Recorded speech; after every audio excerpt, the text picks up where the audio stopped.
Thijs here. I wanted to make a quick video about some recent stuff I've picked up locally, mostly, mixed with some stuff that I've been playing.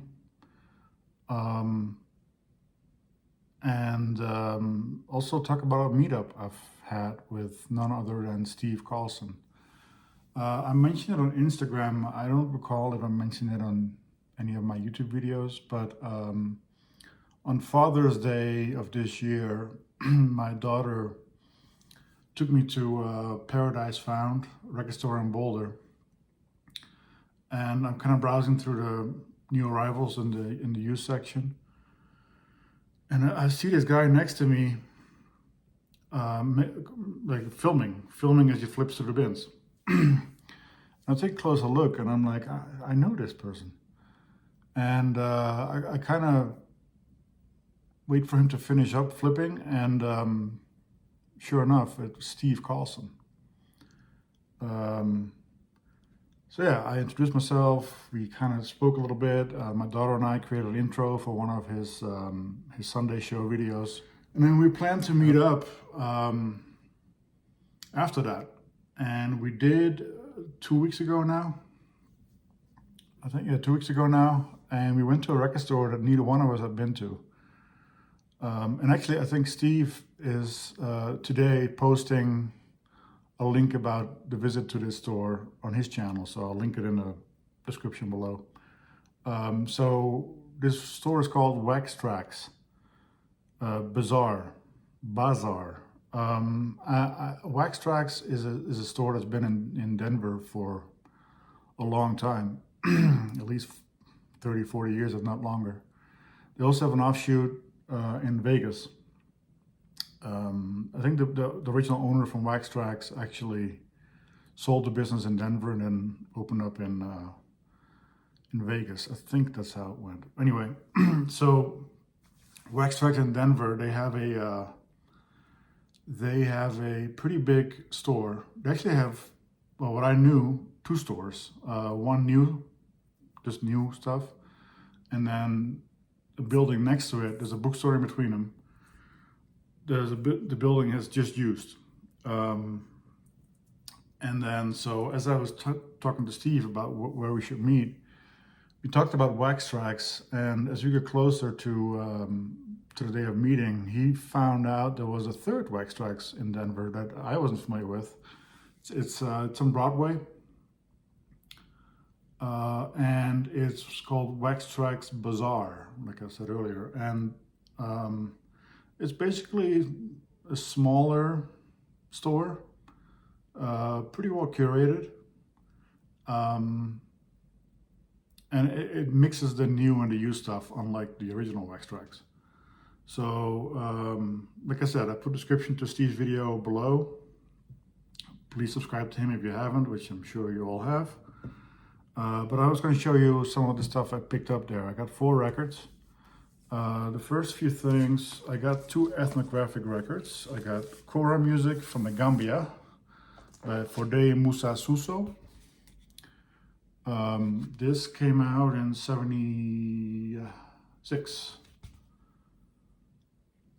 And I'll put some samples of everything I'm showing. Sorry, it's come out in 78. On Folkways, recorded in 76.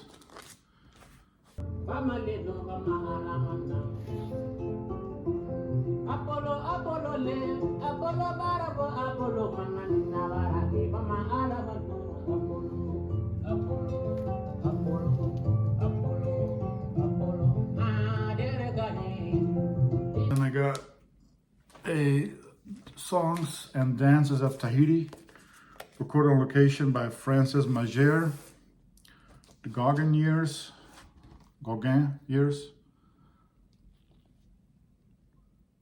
This is on Nonsuch. I'm not sure when this came out. This is one of those unclear reissues. I'm not sure what year it came out. The label, Nonsuch Explorer Series. Log layer. Also, I don't know why I'm defending myself, but Denver is very, very dry and very staticky, so I have to put my records in these anti-static sleeves, because otherwise it's just one poppy mess when I play the records.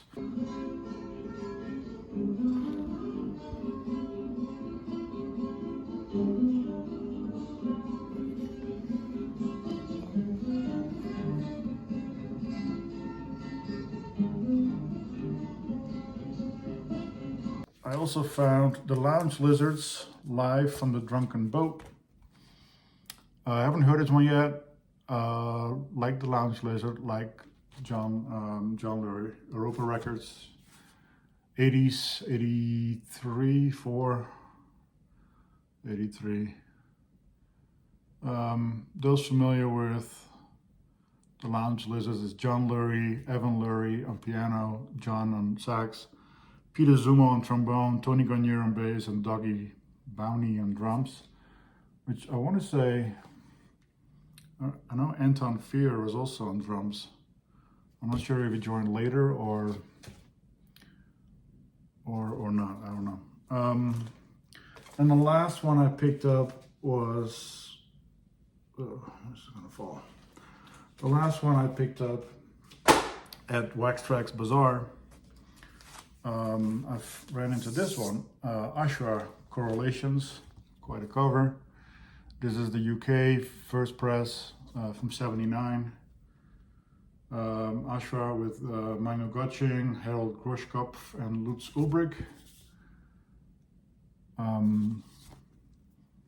What a great pickup.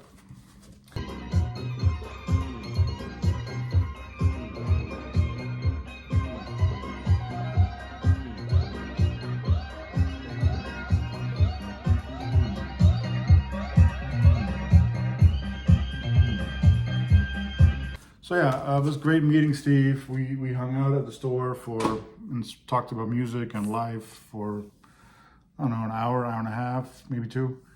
Then we had some coffee afterwards and we spoke some more, and yeah, looking forward to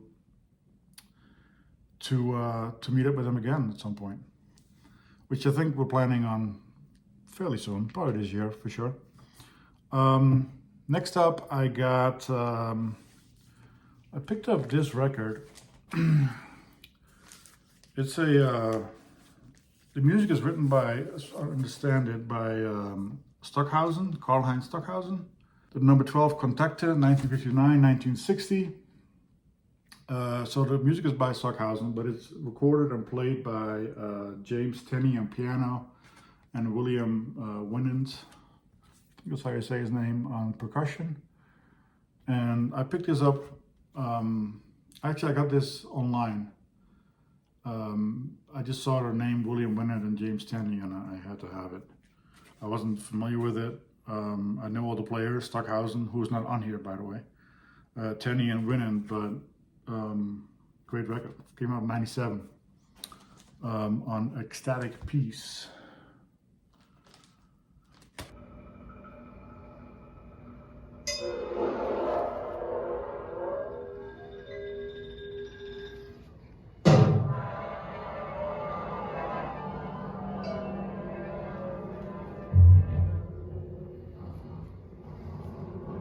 So after playing this, kind of got me in the mood to listen to some more William Winant.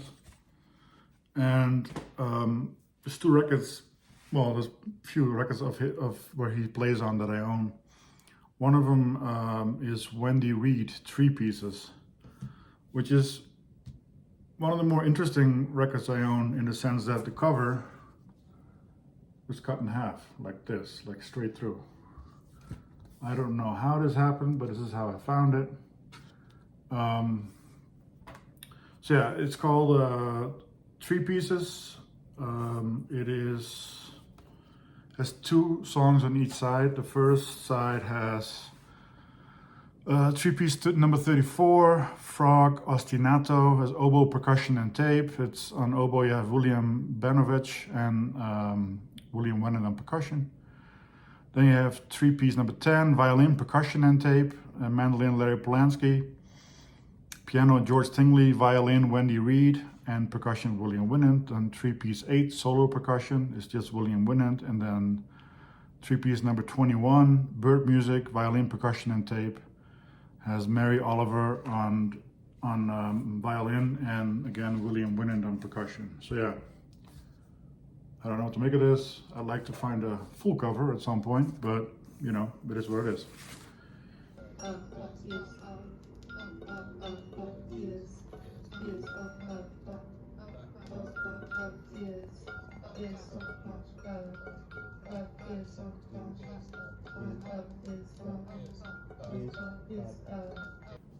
And then the other record of this is actually, it might be his only solo record. It's called 5 American Percussion Pieces.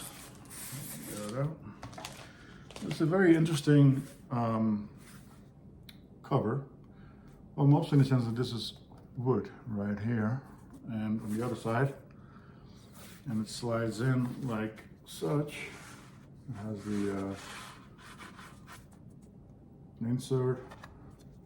The record itself is one of the heaviest records I own. I don't know if it's definitely more than 180. It's 200 grams, if not more.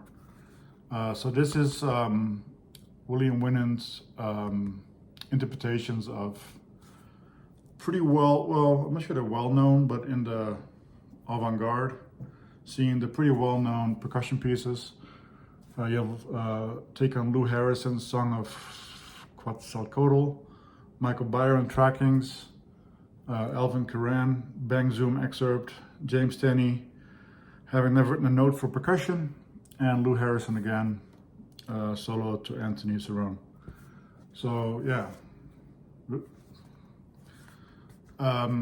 great record. It's I think it came out very limited, maybe 200-300 pieces. Not sure it's still available out there, and if it is, for how much, but I'm glad I picked this up when it came out. This came out on Poon Village Records, distributed by Force Exposure, in 2013, 14, something like that.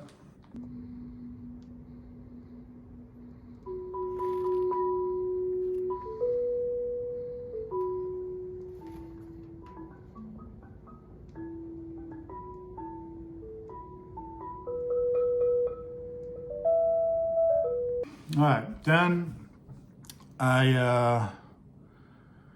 before I met with Steve 2 weeks ago, like I think a week or a little over a week after I came back from Japan, I went to my favorite local store, Twist and Shout. I had some credit left. We actually kind of stay in touch, Twist and Shout and I. Like they know what I'm into, they know what I'm trading in, so they know what I'm into. And every now and then they reach out to me to let me know this might be interesting for you. So I went over to pick up a OG of Having Been Built on Sand with another basis, in fact, which is by Richard Landry and Lawrence Weiner is the OG. I do have the reissue. If someone's interested in taking it off my hands, please reach out to me on the Instagrams or YouTube comments, whatever. Yeah, really cool to have this. It's a pretty quiet record. It's mostly vocals with a little bit of saxophone, and well, actually it shows you all the instruments right there. Yeah, it's very quiet and vocally driven, most of it. So I'm glad it came out to be quite quiet. This is for those that care, the label. So it has a German subtitle of Auf Sandgebaut mit einer anderen Basis tatsächlich, which is basically the same as the English title. So yeah, happy to have added that to the collection. On sand with another Ausgebildet basis. sein mit einer anderen Basis. In Klammern Basis, Tatsache. Versaugen. Ein Stoß mehr. And then I browsed around a bit and I found a few interesting jazz albums. Ornette Coleman that I wasn't too, I knew of it, I just hadn't really heard it. Crisis, Impulse on, what year could this come out? 1972. ABC Impulse has Don Cherry, Ornette Coleman, Dewey Redman, Charlie Hayden, and Ornette D. Coleman, which is Ornette Sr.'s son on drums. So I'm happy to add that to the collection. I think it's a quad recording, but plays just fine on a regular system.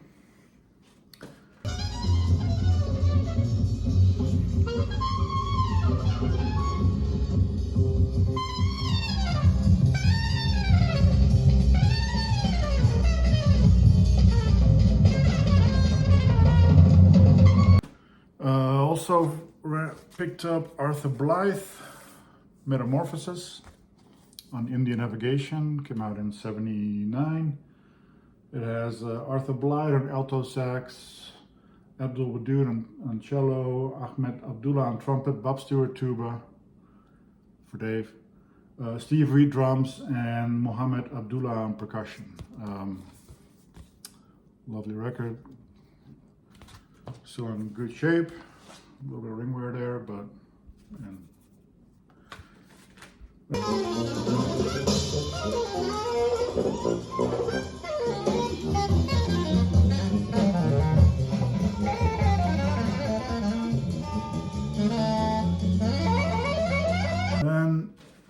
this one I actually was on the lookout for a while. This is not in the best shape as far as the sleeve goes, but this is Julius Hemphill Dogon AD.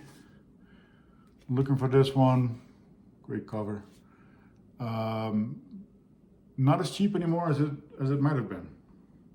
Also has Abdul Wadud on cello, Philip Wilson on drums, and Bakaida E.J. Carroll on trumpet, and Julius on flute and alto sax. Arista, as most Arista Freedom records, it's a promo right there.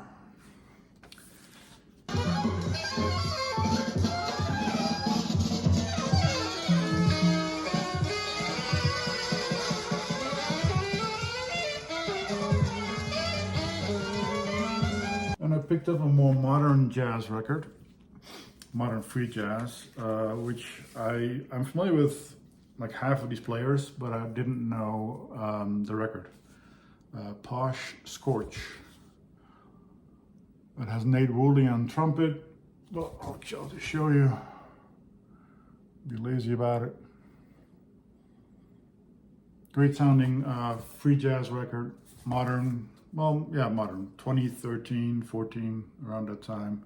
Came out on Ore, Belgian label. And then I kind of went to the classical section, and I found first I found this one, Harry Parch and John Cage. This came out in, I have my notes somewhere, lost them. This came out in 1978. One side is Harry Parch, the other side is John Cage. I don't think they played together.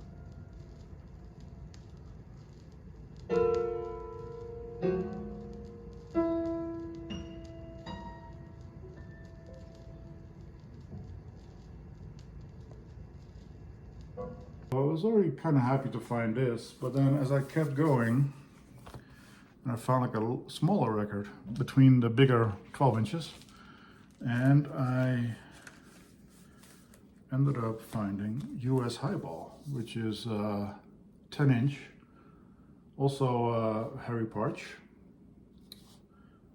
I was talking to Alex Diamond Marimba about this a little bit.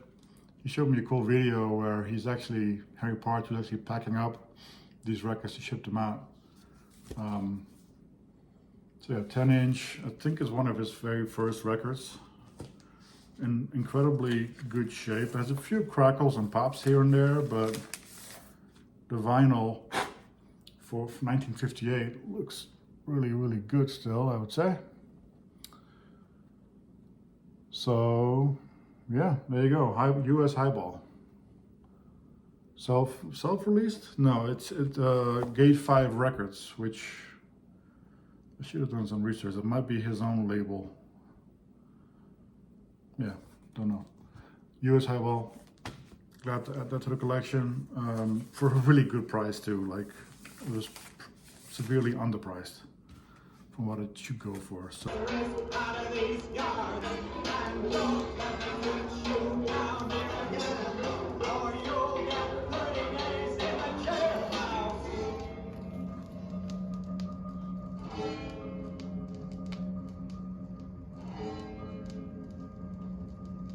So yeah, those are my pickups in recent weeks locally, all in Denver, Colorado area. Please check out Steve Carlson. Like I said, he's posting a video today as well about the record store we went to together. And hope everyone's well, and talk to you soon. Bye.